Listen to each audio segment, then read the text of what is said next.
बीड जिला शल्य चिकित्सक डॉक्टर अशोक थोरात का जल्द होगा निलंबन। कोरोना काल के भ्रष्टाचार मामले में होगी कार्रवाई। आरोग्य मंत्री प्रकाश आबिटकर ने विधानसभा में दी जानकारी। जल्द ही निलंबन की प्रक्रिया होगी पूरी। बीड जिला शल्य चिकित्सक डॉक्टर अशोक थोरात को कोविड-19 महामारी के दौरान भ्रष्टाचार के आरोपों के चलते निलंबित कर दिया गया है। यह घोषणा महाराष्ट्र के स्वास्थ्य मंत्री प्रकाश आबिटकर ने विधानसभा में की, जहां विधायक नमिता मुंदडा ने इस मुद्दे को उठाया था। आरोप है कि डॉक्टर थोरात ने कोविड अवधि में दवाइयों की खरीदी में अनियमितताएं की, जिसके परिणाम स्वरूप उन्हें 3 महीने की विभागीय जांच के तहत निलंबित किया गया है। डॉक्टर अशोक थोरात पहले भी बीड के जिला शल्य चिकित्सक रह चुके हैं और उन पर पहले भी भ्रष्टाचार के आरोप लगे थे, जिसके बाद उनकी बदली नासिक कर दी गई थी। हालांकि बाद में उन्हें फिर से बीड में नियुक्त किया गया। स्वास्थ्य मंत्री ने आश्वासन दिया है कि 3 महीने की जांच अवधि के दौरान दोष सिद्ध होने पर उनके खिलाफ उचित कार्रवाई की जाएगी। जे सिव्हिल सर्जन आहे डॉक्टर अशोक थोरात यांच्याबद्दल आहे। या डॉक्टर अशोक थोरातनी अध्यक्ष महोदय कोविडच्या काळामध्ये प्रचंड भ्रष्टाचार केला।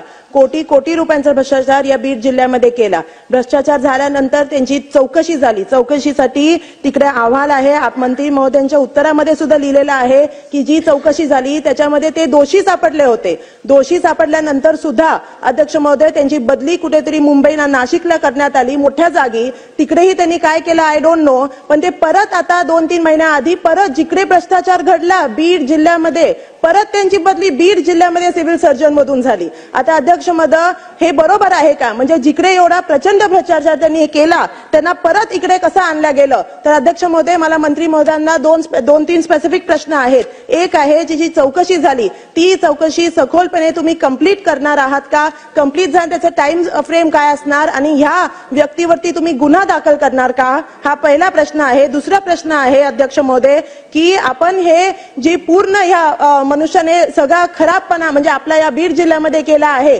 त्याच्यासाठी त्यांना तुम्ही सस्पेंड करणार का? कारण हे परत त्यांची बदली करून काही त्याचा उपयोग होत नाही। अध्यक्ष महोदय त्यांना सस्पेंड करायला पाहिजे, कारण जेव्हा कोविडच्या काळामध्ये अक्षरशः लोकांचा त्यांनी फायदा घेतला, जेव्हा लोकांना काहीच हे नव्हतं त्यांनी ऍडव्हान्टेज घेतला आणि एवढ्या प्रचंडपणे लोकांना त्रास झाला, जिल्ह्यातल्या लोकांवर अन्याय झाला त्यांना परत आणून, तर अध्यक्ष महोदय तुम्ही त्यांना सस्पेंड करणार का? ही माझी इकडे मागणी आहे आणि प्रश्न आहे। धन्यवाद। नमिता मुंदडा यांनी जी काही लक्षवेधी मांडलेली आहे या लक्षवेधीमध्ये बीड जिल्ह्याचे सिव्हिल सर्जन आणि त्यांच्या एकूण कामकाजाबद्दल खूप गंभीर अशा पद्धतीचे आक्षेप असल्यामुळे त्याबद्दलची ही लक्षवेधी आहे।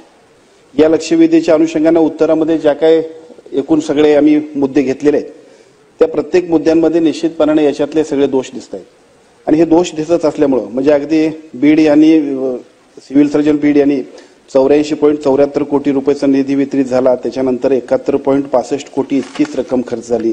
जिल्हाधिकारी बीड यांच्याकडून परत आणखीन कोविड-19च्या विषाणूचा प्रादुर्भाव रोखण्याकरता वितरित झालेल्या निधीचे जे काय मुख्य व लेखा वित्त अधिकारी जिल्हा परिषद बीड यांच्याकडून लेखा परीक्षण करून घेऊन त्यांनी जो काय अहवाल सादर केला त्या अहवालानंतर प्राथमिक चौकशीमध्ये जे काय पहिल्या टप्प्यातले जे काय एकूण सगळे रिपोर्ट्स आहेत त्या रिपोर्ट्स नंतर या सगळ्यात बीड जिल्हा रुग्णालय बीड या संस्थेकडून करण्यात आलेल्या औषध आणि साहित्य खरेदी संदर्भात सकृत दौर्जन्य अनियमितता झालेल्याचे ठळक मुद्दे आहेत। त्याचबरोबर याच्यातल्या बऱ्याचशा गोष्टी अजूनही गंभीर आहेत की स्टरलाइट सर्जिकल त्याला सस्पेंड करणार आहेत की नाही तेवढं विचारलंय त्यांनी। गंभीर आहे पण आपण काय करणार आहात ते सांगा। एक मिनिट मंत्र्यांना उत्तर देऊ द्या, मंत्र्यांचं उत्तर होऊन जाऊ।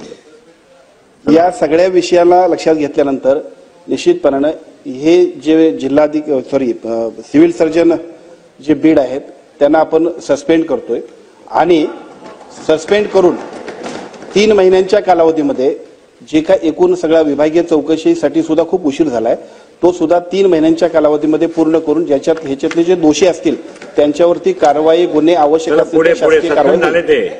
करणारे या कटेऱ्यामध्ये उभे केले पाहिजे। राक्षस वृत्तीचे लोक आहेत त्याच्यामध्ये 4 वर्ष झाले 21 पासून चौकशी करतात, अनियमितता दाखवतात। अरे कसली अनियमितता? त्यांनी 2 हेड मधून 300 बेड दाखवले आणि खरेदी केले फक्त 100। सगळे ऑक्सिजनचे प्लांट डिझेल आणि म्हणून ज्यांनी अगोदर चौकशी केली होती त्यांनी त्यांची चौकशी बरोबर केली नाही। तुमचे धन्यवाद, तुम्ही सस्पेंड केलं मंत्री महोदय, परंतु हे ज्यांनी ही चौकशी या लेवलवर केली होती खाल्ला आमचा 4 वर्ष.